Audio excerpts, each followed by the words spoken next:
An ever-growing cluster of towns and settlements fanned out in every direction across Russia, each a new pearl added to the string. Towns like Smolsk, Minsk, and Polonsk rose as Kiev and Chernihiv and Novgorod had done before them. This was precisely the same process that had already been seen Venice, Genoa, Pisa, and Amalfi rise in wealth and power. The key to their growth was business with the East. The same held true for southern Italy, and one of the most striking achievements of the early Middle Ages, Norman mercenaries who had first been attracted by Apulia and Calabria in the early 11th century managed to become a leading force in the Mediterranean. In the space of a generation, they overthrew their Byzantine paymasters and then turned their attention to overwhelming Muslim Sicily, a lucrative and strategically vital staging post that linked North Africa with Europe and controlled the Mediterranean. What had propelled the rise to power in each case was trade and access to desirable goods, and in this sense it ultimately mattered little where the dividing line was between Christianity and Islam, and whether the best markets were in Constantinople, Atil, Baghdad, or Bukhara, or by the 11th century in Mahdia, Alexandria, or Cairo. Despite the insistence of many sources that high politics and religion mattered, for most merchants and traders, such issues were complications that were better avoided altogether. In fact, the problem was not where to trade or whom to trade with, but how to pay for luxury objects that could be sold on for healthy profit. In the 8th to 10th centuries, the base commodity for sale had been slaves, of course, but the economies of Western and Eastern Europe became more robust. Galvanized by huge influxes of silver coinage from the Islamic world, towns grew and their populations swelled. And as they did so, the levels of interaction intensified, which in turn led to the demand for monetization, that is to say, trade based on coinage, rather than, for example, on furs. As this transition happened and local societies became more complex and sophisticated, stratification developed and urban middle classes emerged. Money, rather than men, began to be used as currency for trade with the East. In a neat mirror image, the magnetic forces that drew men from Europe were being felt in the East as well. The frontiers that had been established by the Muslim conquest and the expansion into Central Asia began to dissolve in the 11th century. The various Muslim dynasties across Central Asia had long employed men from the steppes in their armies, as had the Caliphate in Baghdad, just as the emperors in Constantinople were doing at the same time with men from Northern and Western Europe. Dynasties like the Samanids had actively recruited soldiers from the Turkic tribes, usually as slave troops, but as these began to be relied on increasingly, not only in rank and file positions, but in command positions, it was not long before the moment came when senior officers began to cast an eye on taking power for themselves. Service was supposed to offer opportunities to the ambitious. It had not been supposed to deliver the keys to the kingdom as well. The results were dramatic. By the start of the 11th century, a new empire centered in Ghazna, now in eastern Afghanistan, had been established by descendants of a Turkic slave general, which could put so large an army in the field that one contemporary compared numbers to a myriad of locusts or ants, innumerable and immeasurable as the sand of the desert. The Ghaznavids conquered lands that stretched from eastern Iran into northern India, becoming great patrons of visual arts and literature. They championed the work of outstanding writers, and one of the in some poetries and the literary jewels of the early medieval Persian poetry, even if recent research suggests that the great poet of Ferdowsi, author of the glorious Shahnameh, probably did not travel to the court in Afghanistan to present his work in person, as has long been presumed. The Karakhanid Turks were other beneficiaries of the weakening center in Baghdad, establishing control over Transoxiana by carving out a realm to the north of the Amu Darya, the great Oxus River which flows across the border of modern Uzbekistan and Turkmenistan, agreeing with the Ghaznavids that the river should mark the boundary between their respective territories. Like their neighbors, the Karakhanids championed a flourishing school of scholars. Perhaps the most famous surviving text is the Diwan Lugat al-Turk, the collection of Turkish dialects, by Mahmud al-Kashgari, which takes the center of the world to be the Karakhanids' capital of Balasagun in Central Asia, set out in a beautiful map that tells us much more about how this brilliant polymath saw the world around him. Many other fabulously rich texts were produced, works that give a flavor of the refinement and concerns of a vibrant and wealthy society. One text that stands out is the Kutaggu Bilig, the book of the wisdom that brings eternal happiness, written in the late 11th century.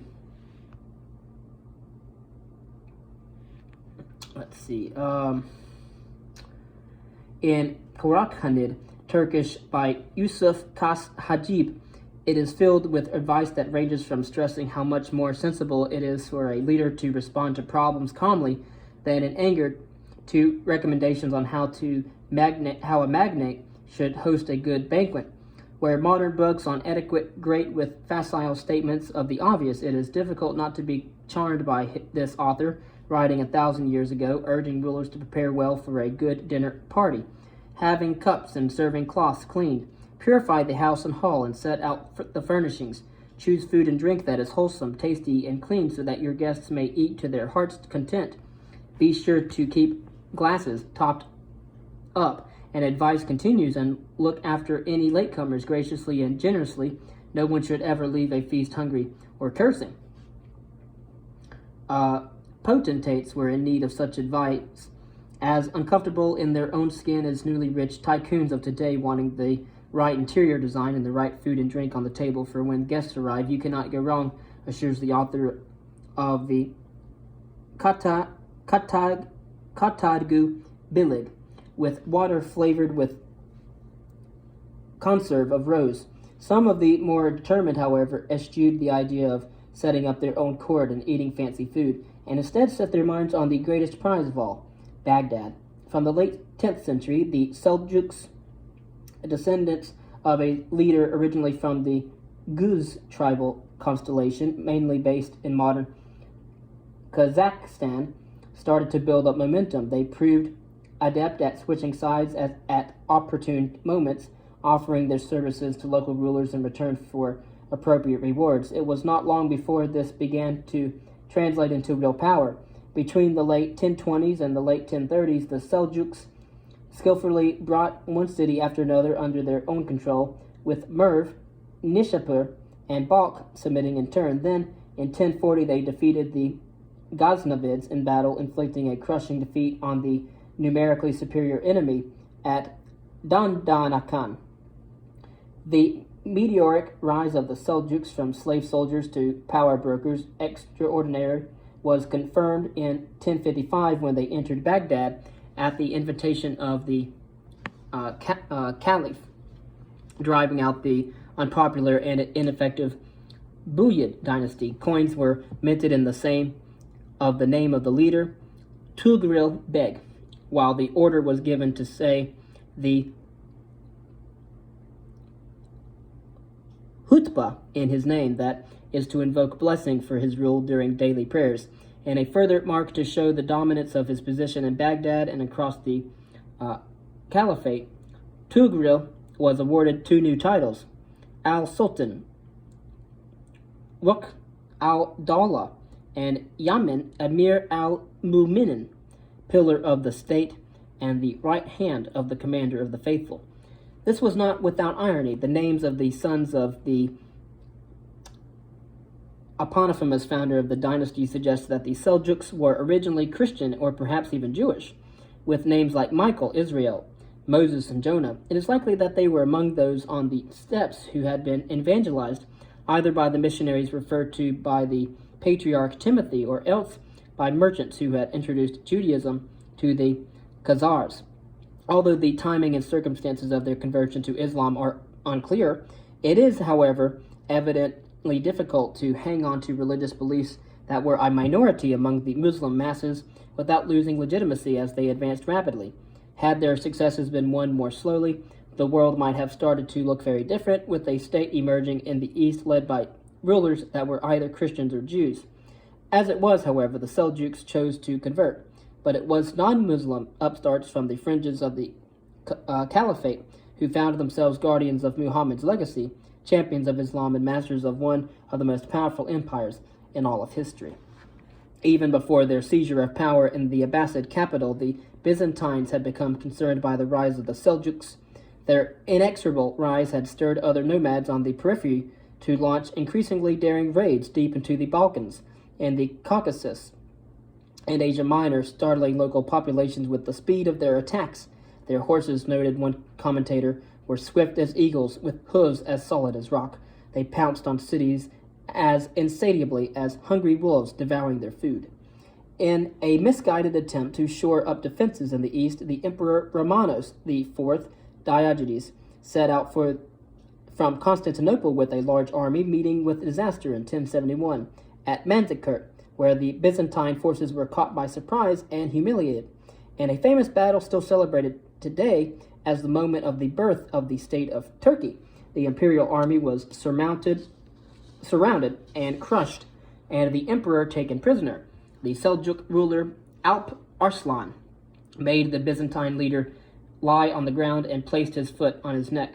In fact, the Seljuks and the regime in Baghdad were much less concerned with the Byzantine Empire than they were with the Fatimid Caliphate in Shia, Egypt. The two forces quickly locked horns, wrestling over control of Jerusalem. While this was going on, relations were established with Constantinople that were not so much cordial as positively supportive, thanks to the overlap of mutual interest that both had in curtailing the bands roaming Asia Minor, who were using the classic steppe strategy of raiding and seeking payments in return for peace. For the Byzantines, this threatened dislocation to the fragile provincial economy. To the Seljuks, it represented a challenge to the authority of the leader as warlords emerged with ideas above their station. For the best part of 2 decades, the emperor and the sultan cooperated, with high-level discussions going on so far as to discuss a potential marriage tie to bind the two rulers together. In the 1090s, however, the balance collapsed as the Seljuk world descended into a succession crisis, leaving upstart leaders in Asia Minor to raise the stakes by creating fiefdoms for themselves that made them virtually independent of Baghdad and serious thorns in the side of Byzantium. With one calamity following another, the Christian Byzantine Empire was rapidly brought to its knees. With few cards left to play, the emperor took drastic action. Appeals were sent to leading magnates all over Europe, including to the Pope Urban II. Appealing to the papacy was a last-ditch attempt to stop Byzantium teetering over into the abyss, and it was not without risk. 40 years earlier, an escalation in tension between the churches of Rome and Constantinople had resulted in a schism that saw patriarchs and emperors excommunicated and priests threatened each other with the burning fires of hell. While part of the argument turned on doctrine, and particularly on the question of whether the Holy Spirit proceeded from the Son as well as from the Father, of course in Christian theology, at the heart of the issue was a wider competition for control of the Christian faithful. Reaching out to the Pope meant glossing over division as well as looking to rebuild relations, both of which were easier said than done. The emperor's envoys found Pope Urban II at Piacenza in March of 1095, where they implored his lordship and all the faithful of Christ to bring assistance against the heathen for the defense of this holy church, which had now been nearly annihilated in that region by the infidels, who had conquered her as far as the walls of Constantinople. The Pope immediately grasped what was at stake and took action. Making his way north of the Alps, he held a church council at Clermont, where he announced that it was the duty of Christian knighthood to march to the aid of their brethren in the east. Urban then began an exhausting tour to rally support from leading magnates, above all in France, cajoling and persuading them to take part in a great expedition that would end up in the holy city of Jerusalem. The hour of need in the east looked like it might deliver unity to the church. The call to arms lit well-set tinder. Increasing numbers of Christian pilgrims had made their way to visit the holy places in the decades before the Pope's appeal for help. News traveled fast in a world where there were extensive links between Western Europe and Constantinople. With pilgrim routes all but closed because of the dislocation in Asia Minor and the Middle East, and alarming reports circulating about the advances being made by the Turks in Anatolia, which provided graphic accounts of the sufferings of Christians in the East, many were convinced that the apocalypse was nigh. Urban's call to arms met with a massive response in 1096. Tens of thousands of men set off for Jerusalem. As the copious source material shows, most of those who set off for the east were motivated by faith and by reports of horrors and atrocities that had substance to them. But while the crusade is chiefly remembered as a war of religion, its most important implications were worldly and secular. The first great struggle between the powers of Europe for position, riches, and prestige in faraway lands was about to begin, triggered by the realization of the prizes on offer. Things had shifted in such a way that suddenly the West was about to drag itself closer to the heart of the world. On July the 15th, 1099, Jerusalem fell to the Knights of the First Crusade. The journey east had been almost unbearably difficult. Many of those who set out never made it to the Holy City, killed in battle, dead from disease or hunger, or taken into captivity. As the Crusaders at last reached Jerusalem, they shed tears of happiness and relief as they approached the city walls. When the walls of the city were finally breached after a 6-week siege, the attackers were primed to shed blood. As one who witnessed the carnage that followed put it, Jerusalem was soon filled with dead bodies, corpses piled up on mounds as big as houses outside the city gates. No one had ever heard of such a slaughter. If you had been there, wrote another author a few years later, your feet would have been stained to the ankles with the blood of the slain. What shall I say? None of them were left alive. Neither women nor children were spared. News of the capture of the holy city spread like wildfire. The leaders of the expedition became household names overnight. One above all captured the public imagination. Bohemond, son of a Norman legend who had made a name for himself in southern Italy and Sicily, was the star of the earliest accounts of the First Crusade. Suitably handsome, with blue eyes and a smooth, strong chin, and supporting a distinctive short haircut, Bohemond displayed a courage and guile that were the talk of Western Europe. When he returned from the East at the start of the 12th century, he was feted as a hero, mobbed everywhere as he went, with eligible would-be brides pushed in front of him to choose from. Bohemond seemed to stand for everything about the emerging New World. From the perspective of the Latin chroniclers of the time, he was the perfect talisman for a decisive transfer of power from east to west. Christendom had been saved by the brave knights who had marched thousands of miles to Jerusalem. The holy city had been liberated by the Christians, not the Greek Orthodox Christians of the Byzantine Empire, but those of Normandy, France, and Flanders, who had made up the overwhelming majority of the expedition. The Muslims had been expelled from a city they had controlled for centuries. Bleak predictions of forthcoming apocalypse had been everywhere on the eve of the crusade. These were now replaced by optimism, by strident self-confidence and ambition. In a matter of 5 years, expectations went from fearing the end of the world to welcoming the start of a new era, an age dominated by Western Europe. New colonies were founded overseas, ruled over by new Christian masters. It was a graphic expansion of European power. Jerusalem, Tripoli, Tyre, and Antioch were all under the control of Europeans and governed by customary laws imported from the feudal West, which affected everything from the property rights of the new arrivals to tax gathering to the powers of the King of Jerusalem. The Middle East was being recast to function like Western Europe. Over the next 2 centuries, enormous effort went into holding on to the territories conquered during the First Crusade and in its aftermath. The papacy repeatedly sought to impress on the knighthood of Europe that they had an obligation to defend the Holy Land. Serving the King of Jerusalem meant serving God and casting out the infidel. This message was powerfully articulated and widely circulated, resulting in large numbers of men making their way to the east, some of whom became Templar Knights, a particularly popular new order whose zealous mixture of military service, devotion, and piety proved intoxicatingly glamorous. The road to Jerusalem became a road to heaven itself. At the very outset of the First Crusade in 1095, Pope Urban II had stated that those taking the cross and joining the expedition to the Holy City would receive absolution from their sins. This evolved during the course of the campaign, when the idea developed that those who fell in battle against the infidel should be considered to be on a path to salvation. Journeying east was a journey in this life and the way to reach paradise in the next. While accounts of the triumph of Christianity, the papacy, and the knighthood resounded from pulpit to pulpit and tavern to tavern in sermon, song and verse in the Christian West, in the Muslim world the reaction was mostly one of apathy. Although there had been concerted efforts to deal with the Crusaders before the capture of Jerusalem and immediately afterwards, resistance was local and limited. Some were perplexed by this laissez-faire attitude. A judge in Baghdad supposedly stormed into the caliph's court to decry the lack of reaction to the arrival of the armies from Europe. "How dare you slumber in the shade of complacent safety?" he said to those who were present, "leading lives as frivolous as garden flowers, while your brothers in Syria have no dwelling place save the saddles of camels and the bellies of vultures." There was unspoken acquiescence in Baghdad and Cairo, based on the feeling that perhaps Christian occupation might be better than either Shia or Sunni rivals having control of the city. Although the speech made some around the caliph weep, most remained aloof and did nothing. The success of the First Crusade came as no consolation to the Jews of Europe or Palestine, who had witnessed shocking violence at the hands of the supposedly noble Crusaders.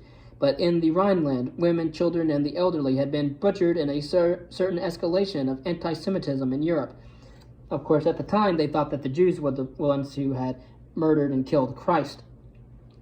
Of course, the Jews were paying the price for the refocusing of Western Europe's manpower and attention towards the East. The bloodlust was directly linked to the idea that the Jews were responsible for Christ's crucifixion, and that the lands of Israel should be held by the Christians of Europe. Nothing would get in the way of the new connections being burrowed into the Levant. Of course, they quoted, "God wills it." The crusade was hardly a triumphant story as far as the Byzantines were concerned. Behind the military success of the crusade and its poster boy, Bohemond, lay a less heroic tale, not of glorious achievements and spectacular success, but of the duplicitous betrayal of the empire. All the leaders of the expedition had met Emperor Alexios I personally as they passed through the imperial capital in 1096 or 1097 and swore an oath over relics of the Holy Cross that they would hand over all the towns and territories that they conquered, which had previously belonged to Byzantium. As the expedition dragged on, Bohemond became obsessed with how to wriggle out of these commitments and to seize the prizes for himself, chief of which was the great city of Antioch. He took this chance when the city was captured following a debilitating siege.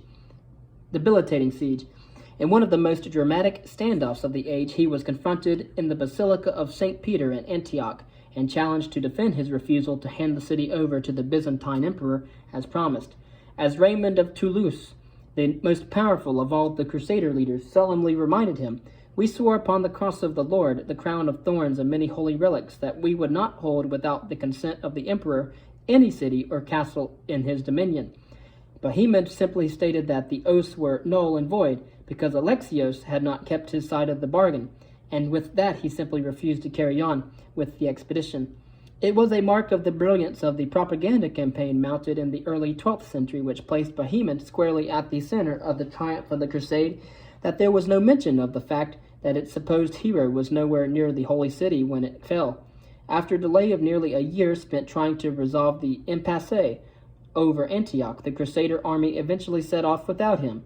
As the knights processed around Jerusalem in order to give thanks to God before starting the siege, some in bare feet to show their humility. Bohemond was hundreds of miles away, however, lording it over his new prize, which he had secured through sheer obstinacy and ruthlessness. The stand made by Bohemond at Antioch and in the surrounding region stemmed from the realization that there were exceptional opportunities on offer in the eastern Mediterranean. In this sense, his seizure of the city was the next step in the magnetic process that had dragged ambitious, capable men from northern and western Europe for decades and centuries beforehand. The crusade might be best remembered, however, as a war of religion, but it was also a springboard for accruing serious wealth and power. It was not only the Byzantines who were unimpressed by Bohemon's refusal to hand over Antioch, and by his aggressive and malicious behavior, which saw poisonous stories circulated around Europe and Alexios by his supporters. There were others who had been deeply unenthusiastic about the crusade in the first place, notably Roger of Sicily, part of an older generation that had made fortunes for themselves and did not want to see their position compromised. According to one Arabic historian, Roger was dismissive of plans to attack Jerusalem and tried to dampen the spirits of those excited by the prospect of new Christian colonies in the Mediterranean. Hearing of the plan to take Jerusalem, Roger raised his leg and then gave a loud fart. "By the truth of my religion," he said, "there is more use in that than in what you have to say." Any advance against the Muslims would compromise his relations with leading figures in Muslim North Africa, to say nothing of the problems it would create in Sicily itself, where there was a significant Muslim population, causing friction and interrupting trade. The resulting loss of income would be compounded, he said, by revenues from agricultural land going down because exports would inevitably suffer. "If you are determined to wage holy war on the Muslims," he said, "then do so, but leave Sicily well out of it." There were grounds for the disquiet expressed by the likes of Roger of Sicily. Mediterranean markets had experienced volatility in the decades before the Crusade. Constantinople's spending power had declined rapidly in the face of a major financial crisis. The price of indigo dye being sold in Alexandria, for example, collapsed by more than 30% in 1094 alone, and it is reasonable to assume there was a similar impact on the trade in pepper, cinnamon, and ginger, even if the sources do not say so explicitly. The lucrative trade between North Africa and Europe via Palestine, which saw Brazil wood being sold at 150% profit in 1085, must likewise have experienced contraction. Suddenly supply and demand shocks could lead to wild swings in prices, such as the surge in the cost of wheat that followed the Norman conquest of Sicily, or the near halving of the value of flax in the Mediterranean because of oversupply in the mid-11th century. Such fluctuations in prices and in wealth paled when in comparison with the transformation of the Mediterranean triggered by the impact of the Crusade. In the 10th and 11th centuries, wrote the North African historian Ibn Khaldun, Muslim fleets had such complete command of the seas that Christians were not even able to float a plank in it. But although the Muslims had long dominated the Mediterranean Sea, they were about to lose control of the waves to a new set of rivals. The city-states of Italy were the latest additions to the great trading networks of the East. In truth, Amalfi, Genoa, Pisa, and Venice had begun to flex their muscles well before the 1090s. In the case of the latter, trade in slaves and other commodities led to strong links being built up with towns on the Dalmatian coast such as Zara, Trogir, Split, and Dubrovnik, which served as stepping stones along the Adriatic and beyond. These trading stations represented local marketplaces and provided safe locations where long journeys could be broken. The fact that the Italian communes had permanent colonies of merchants in Constantinople, as well as in other cities in Byzantium, reveals their growing interest in trade with the Eastern Mediterranean. This fueled economic growth back in Italy, where such great riches were being generated in Pisa and in the late 11th century, that the bishop and citizens imposed limits on the height of towers built by nobles keen to show off their wealth. The Italian city-states were quick to grasp that the seizure of Jerusalem would open up exciting commercial possibilities. Even before the Crusaders had reached the Holy City, Genoa, Pisa, and Venice had fleets out on the water making for Syria and Palestine. In each case, the initiative to put to sea was either the direct result of appeals from the papacy to participate in the enterprise or stemmed from the impulse to defend Christians from the horrific atrocities that were being reported by eyewitnesses and emissaries from Byzantium. But while spiritual motivations were an important factor, it quickly became apparent that there were significant material rewards on offer as well. The Crusaders were precariously placed after the capture of Jerusalem, in dire need of provisioning and desperate to establish links back to Europe. The fleets of the city-states put them in a powerful negotiating position when it came to dealing with the new masters of the Holy Land. Their hand was strengthened further by the Crusaders' need to secure the littoral and ports such as Haifa, Jaffa, Acre, and Tripoli, where maritime power was extremely essential in mounting a successful siege. Terms were struck which gave fabulous potential benefits in return for help. As rewarded for taking part in the siege of Acre in 1100, for instance, the newly arrived Venetians were promised a church and market square in every city captured by the Crusaders, as well as 1/3 of all plunder taken from the enemy and immunity from all taxes. It was the perfect example of what one scholar has termed the classic Venetian blend of piety and greed. When Caesarea was besieged in 1101, it was ideally placed to secure an impressive haul of booty, together with favorable trading terms. Their position was further enhanced 3 years later when Baldwin I, king of Jerusalem, awarded the Genoese a sweeping set of tax exemptions, as well as other legal and commercial rights, such as being free of royal jurisdiction in cases involving capital punishment. They were also awarded 1/3 of the city of Caesarea, 1/3 of the city of Arsuf, and 1/3 of Acre, with a generous proportion of the latter's tax revenues. The king also committed to pay an annual retainer to Genoa and to grant a 1/3 share of future conquest on the condition that suitable military support was given in return. Agreements like this were signs of the weakness of the Crusaders' position in the East, but for the city-states they were the basis for fortunes that transformed them from regional centers into international powers. Not surprisingly, such dizzying rewards sparked intense competition between Pisa, Genoa, and Venice. Almafi, which had been slow off the mark in getting ships out to the east, was unable to compete, excluding from the great game that now kicked off as the other rivals contended for access, concessions, lucrative trading terms. As early as 1099, the Pisans and Venetians came to blows, with the latter, the Venetians, sinking 28 of a 50-strong squadron of Pisan ships off of Rhodes.